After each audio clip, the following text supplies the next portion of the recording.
Assalamualaikum warahmatullahi wabarakatuh. Hi everyone, my name is Pasena Sadeo Purnama, and today I'm going to present my analysis title When Maybe Means No, a cross-cultural analysis of Indonesian and Western communication style for my cross-cultural understanding class at UIN Raden Intan Lampung. So, pernahkah kamu bilang nanti ya ke seseorang padahal maksudnya sebenarnya tidak? Nah, itulah yang akan kita bahas hari ini. Let's go start. So let's start with the background. Komunikasi itu bukan sekedar kata-kata. It's deeply rooted in cultural values and social norms. People from different background can interpret the same message in completely different way. Dan inilah yang sering jadi akar miskomunikasi.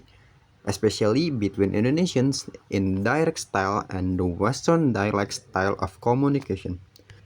Okay, next slide, ada video analysis sources.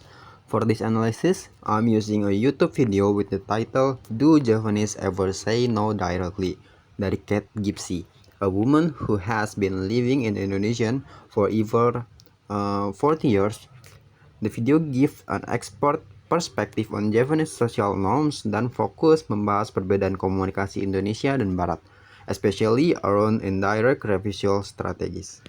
Okay, next slide ada high context versus low context. Now, this difference can be explained through Edward Hall's concept of high context versus low context culture. Indonesia is a high context culture, maknanya tersimpan di balik kata-kata, di gestur, dan nada suara. Meanwhile, Western culture is a low context. The meaning is right there in the words spoken.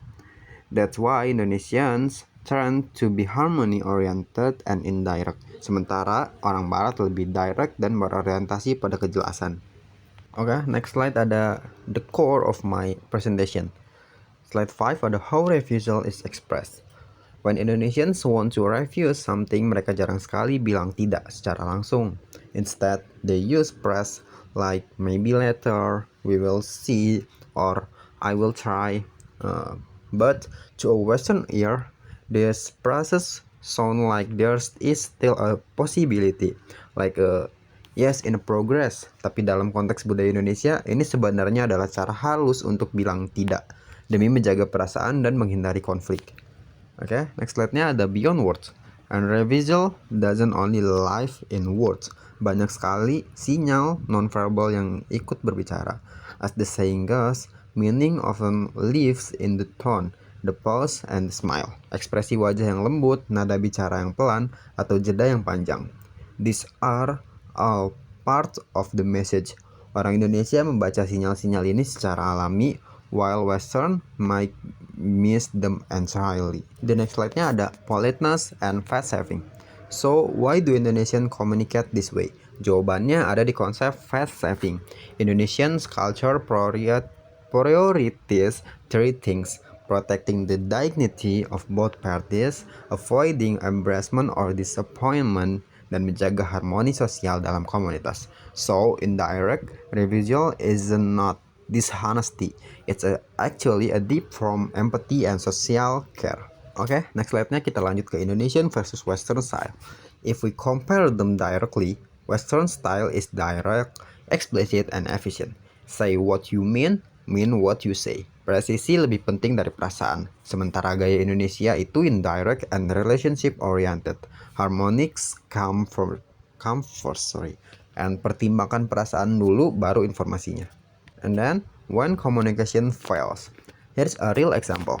In the video, Kat heard the phrase maybe later dan langsung menginterpretasikannya secara harfiah as a delay agreement, a potential yes, but it was actually a polite, culturally soft no, the result a complete misunderstanding. Bukan karena salah satu pihak salah, but because both sides had fundamentally different cultural decoding system. Oke, nextnya bagian yang cukup penting juga ada reflection. From this analysis, I took a tricky lesson. First, indirect communication is not unclear. It's simply context dependent. Kedua, successful communications require empathy, seeing beyond the literal. And the last one, word. And third, understanding cultural values build bridges, bukan tembok. Jadi understanding cultural itu membangun jembatan bukan sebuah tembok. Oh yeah, and then the last slide is key takeaways. So three main point to take away today is Indonesians communication values harmony and politeness, and Western communication values clarity and directness.